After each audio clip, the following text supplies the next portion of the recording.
Mr. Eli Gillespie, how you doing today, sir? I'm doing great. Thank you for asking. Eli, I kind of want to know this. It's a very simple question before we get anything too serious.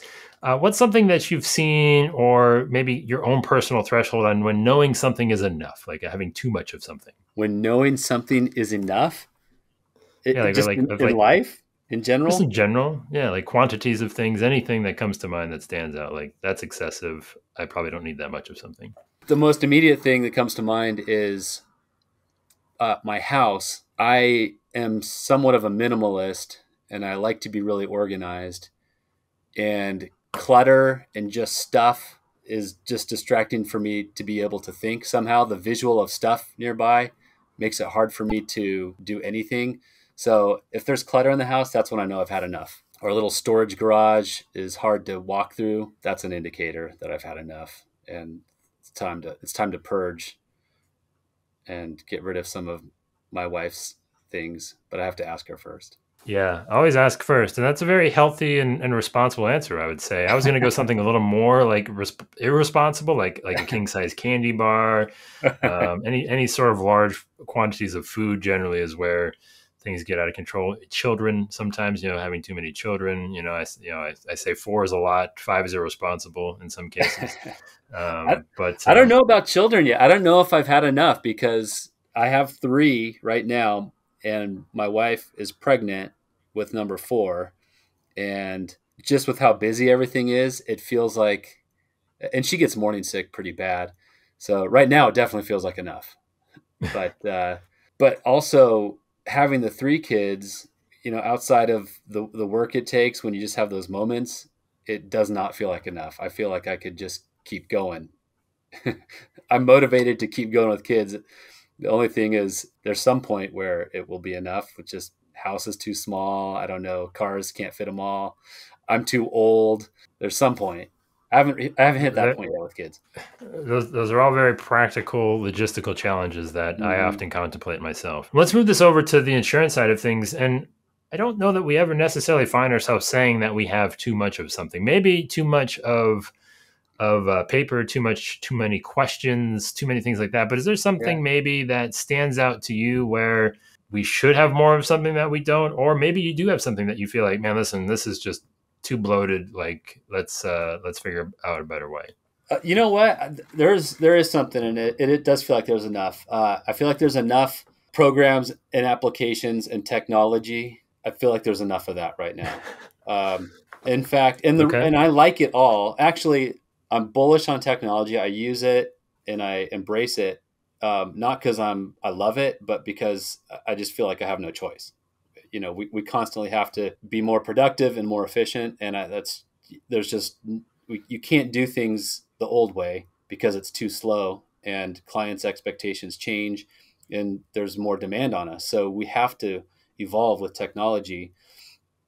But right now, it feels like there's enough because to train someone is becoming it's extreme. It feels like there should be an insurance school that is totally comprehensive because the kinds of things you have to train someone, you have a management system, which if you're using that, that's a lot of training right there. And, there's no agency management insurance school that I know of. There's just some videos and you just sit there and you start to learn. Phone systems are complex. We have a voice, it's all a soft phone.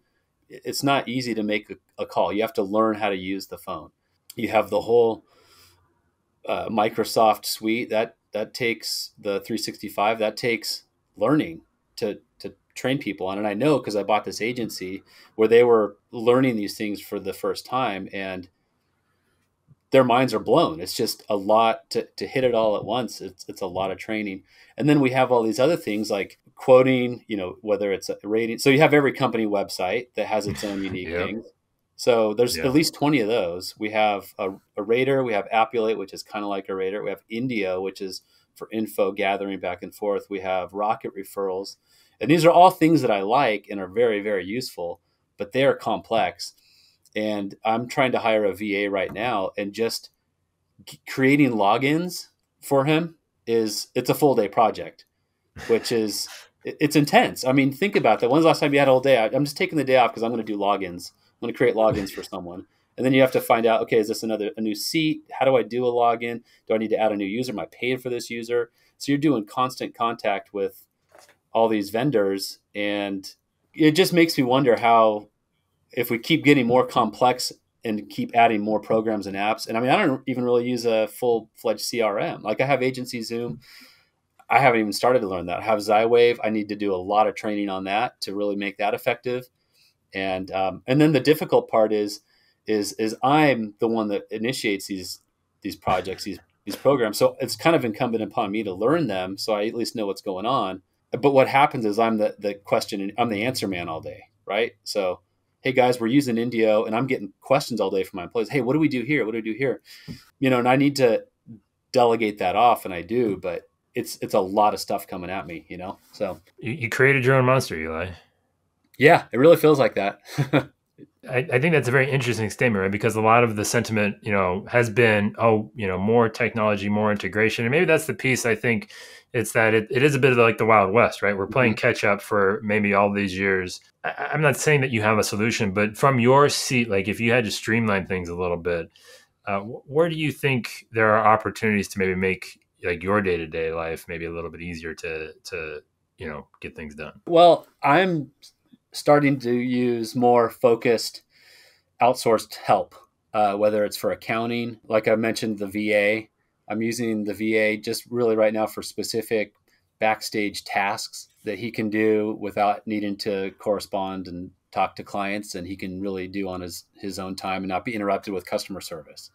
So I'm really trying to separate customer service from work. So our people here are going to talk to our clients, and then our VA will do that work and not have to talk to clients. I'm using Hawksoft to manage accounting services, which is nice because they know Hawksoft and they can integrate with QuickBooks. And I see more of that in order to be able to make an agency run efficiently, because I don't really have to. I'm going to have to train my VA on a lot of things, but the accounting, I don't have to train them. They told me just log things this way and we take care of the rest. So far, we just got started, so I'm still learning how to do things properly with them. But things like that, there has to be more of that. I want to go back. You mentioned that you bought an agency recently. I was kind of curious what that looked like. What, again, outside of just sort of the onboarding of systems and things like that, what you found in that process? Because it seemed like it might have been targeted for a specific line of business that you maybe were kind of doing a lot of already. I don't know. I might be reaching on that. So you're asking about the type of like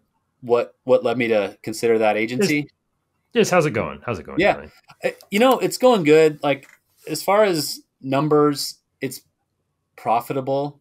I don't pay myself anything out of that. So if it were my agency and that was it, it wouldn't be enough to pay for me plus employees, but just me managing it absentee and having the employees run it and all the bills, it's making money. And we're really integrating fairly aggressively, but not too much, processes and procedures and technology that a modern agency should be doing. We've changed a number of things. They were kind of becoming a non-standard auto shop without realizing it.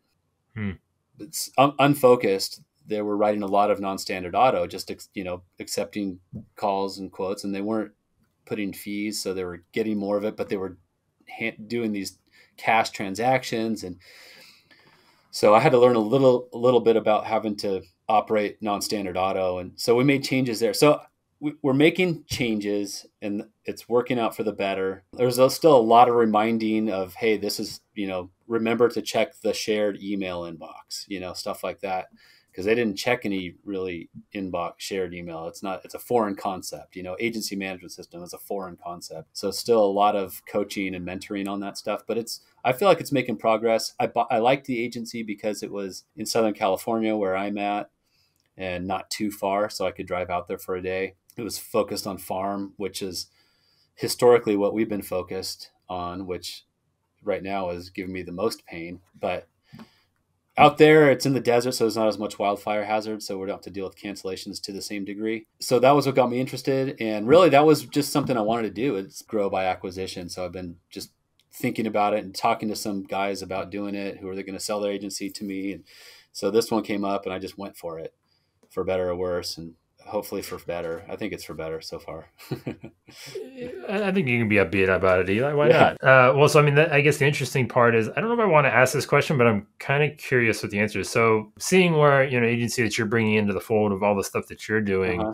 as you look at other agencies that maybe are on the same or level playing field, maybe slightly advanced, is there something that is your shared inbox that you guys, again, we talked about eliminating things, but constantly being conscious of maybe what you can do at the agency? Is there something that you've seen out there that, like, oh man, we're not doing that, maybe that does have room here, or are you good, like you are set, like I think we've got at least for this time being everything we need to operate efficiently? No, there's more. There's definitely more. Like I feel like I've been late to on a number of things. One is being serious about VAs, and Hmm. I didn't feel like I had a need for them, and my goal was to just hire people because I could train them, and a lot of that was I wasn't really sure exactly what my process was, and so I thought, well, if I could just have a person in here and I could talk to them, we can kind of establish how we do things. So that worked for them. But getting on the VA train, I wish I would have done that earlier. I'm just getting started, but just cost wise, it seems like that's something that I should have done a while ago. I want to get more into middle market, so I'm learning a lot of things about that. I don't know if that's answering your question. That's something new I need to learn, but utilizing a CRM, I've never really utilized a CRM. I want to bring in a producer. I don't want Hawksoft to be the main place to store prospect data and especially communicating with prospects and setting up campaigns and stuff. So I know that's another area that I've been listening to podcasts and just getting thoughts on it, but I've just never really spent much time even considering much about CRM. I know you talked about HubSpot a number of years ago, and I remember thinking, well, that sounds great. Email campaigns, whatever, sounds good. I don't need it right now, so I'm not really going to think about it. But I'm getting to the point where I'm starting to think about that and see that if I'm going to hire a producer and really have a team of producers, I need to have them utilizing technology like that, because it seems like every high level agency with producers is really, really capitalizing on using that technology for communication. Yeah, definitely. If you've got a producer that's capable in that area, Mm-hmm. I think definitely you've got an opportunity Mm-hmm. there, for them to really, kind of go after their business Mm-hmm. in a pretty aggressive, sort of efficient kind of way. Yeah, the only hesitation for me with that is I know that what's going to happen is I'm going to sign up for something. I'm going to have my 2 or 3 onboarding calls. They're going to blast me with a bunch of here's what we can do, blah blah blah blah blah. I'm going to go, oh, that's awesome. I'm going to take a few notes.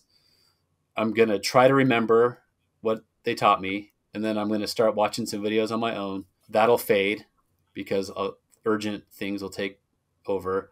I don't think I'm unique in that sense that that's what happens to everyone. But and then when I hire someone and I want them to use it, it's going to be incumbent upon me to train them, unless I can get that company to train them. But this is kind of where I'm seeing a concern. Maybe it's not a concern for other people because there's an answer that I haven't considered. But I would love to have someone come out of some trade school where they know these things, and I'm ready to pay them 50, 60, 70 grand a year and just train them, and just start them. They know insurance because they've taken a CIC equivalent, I mean, forget about all these technology things, just insurance. It's amazing how many people don't know insurance. They don't even know what they're talking about. When COVID hit and they're talking about loss of business income, they're just absolutely stumped. Like, well, let's just, that's a gray area. And, it's like, that's not really that great of an answer, because we should know about business income being a contingent upon a contingent coverage dependent upon a loss of tangible property. We should know about virus exclusion. Anyway, it's just, so there's just a whole host of knowledge that could be trained to people in 2 to 4 years, and if they graduated from that with their credential, I would hire them and I could just teach them my unique processes and we could get up and running. Well, you bring up an interesting point, and I would be curious to hear, what is working for other people too. But you Yeah. bring up an interesting point of, like, at least having some level of ownership over sort of your little world, right? Your small Mm-hmm. sort of corner of your world, whether it be, in your agency and someone else's agency. And I feel like we came up at a time where you just kind of figured those things out, right? It meant like Mm-hmm. you said, it was something that you needed to accelerate your own growth in the Mm-hmm. business. And do you feel like that's maybe lacking a little bit? Because that like what you said sort of depresses me a little bit. And is Yeah. there maybe a solution to, like you said, where you don't have to handhold somebody all the way through that process, but it's like, hey, here's a blank canvas, here's your brushes and your paint, go have fun. I do wonder. I think that people today, and it's human nature hasn't changed. I believe that firmly. I think that there's just a small select group of us that just really like to figure things out and really have concern, for whatever reason. I didn't own this business; it's my family's business, so there was concern how the business fared besides my own paycheck. So I had incentive to care about the whole agency, and I really personally wanted to do a good job, and I'm a people pleaser enough that it didn't satisfy me if someone was upset after, or I don't like to hear that someone called and I didn't call back. There's a good portion of us that have these characteristics, but there's a lot of people that don't think that way. And they will do what they're told. They'll do a good job if you teach them how to do a good job, but they don't really think outside the box. And so when you're a solution, someone like me who's like, well, let's just try to figure it out because that's how I figure. I like to figure things out. So why can't you figure things out? They don't figure things out. That's not their unique ability is not figuring things out. So then we come up with processes, and you come up with a pretty airtight process, and then there's like, well, what about then there's it's not quite as airtight as you thought. And I think it's just identifying people and their abilities, and when I'm seeing those abilities at hiring time. Alrighty, I got 3 more questions for you. Okay. The first one, very simply, what is one thing you hope you never forget? Man, I'm trying to narrow it down to one thing. I don't know. Right now, I hope I never forget identifying talents and strengths in people is, since we're talking about that, that's something I hope that I learn and never forget, because I know that this business, it can't grow without people, without a team. You have to have a great team with you. So that's what I hope I never forget. Alrighty, well, this could go a bunch of different ways from what we've already talked about. But on the other side of that, what's one thing you still have yet to learn? How to add, as on the sales side, how to add value and create something that is beyond just having a good price and accurate and good coverage and good customer service. I've been very aware of that concept for years, and I've taken steps to be someone that's not just, I get you the best price and we offer great service. I know it's beyond that, but as I'm getting into middle market, I'm seeing there are really different ways to set myself apart beyond just a good price and good coverage. So that's what I'm learning. What was the question? Don't forget it or learn it. Either way, I hope I learn it and don't forget it. All right, Eli. Yes, that is correct. Last question to you, sir. If I were to hand you a magic wand of sorts to reshape, change, alter, speed up, really any part of insurance, what is that thing? Where is it going? And what's it doing? The magic wand? Well, like we were talking about, I want to be able to find people that don't require a lot of training with the hard skills that are required for an insurance agency. I want to find people that know insurance, know about agency management systems, know about marketing, understand customer service. And then the things that I really need to train them on are just our unique processes and, how we do things at this agency. But, in terms of teaching them how to set an out of office reply, like I don't want to teach that stuff anymore, Eli, this has been fantastic. I'm going to leave it right there, sir. Okay.